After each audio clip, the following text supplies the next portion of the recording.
La poupée, un jouet intemporel, mais qui évolue. La poupée animée se démocratise en France au début des années 60.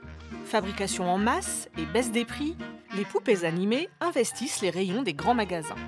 En 1962, la première à taper dans l'œil des Français est une baby doll américaine. Connaissez-vous la raison de son succès? Elle adore embrasser, mais elle ne distribue ses baisers que sur commande. Mais la même année, la Française Caroline lui fait concurrence et elle parle.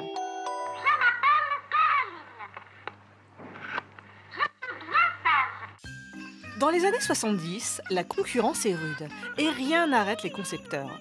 Mais innovation ne rime pas toujours avec bon goût. En 1979, le top des ventes au Salon du Jouet est un baigneur plutôt crado.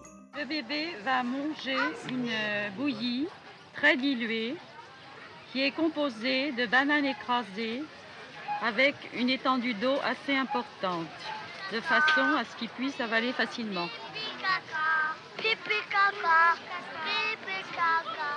Au début des années 2000, le baigneur hyper réaliste, bourré de capteurs et de puces, se digitalise. Quand il est malade, on prend sa température.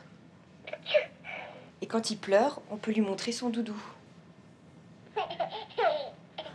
Avec les années 2010, la poupée animée devient interactive et connectée. Ce n'est plus un jouet, mais une copine. On dialogue avec elle et elle a réponse à tout.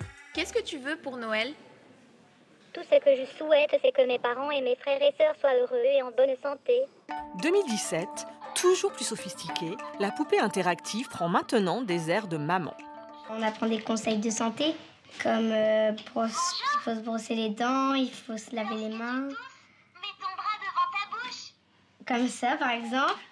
En 2018, 12% des jouets vendus étaient des poupées, soit une progression de 7% par rapport à l'année précédente.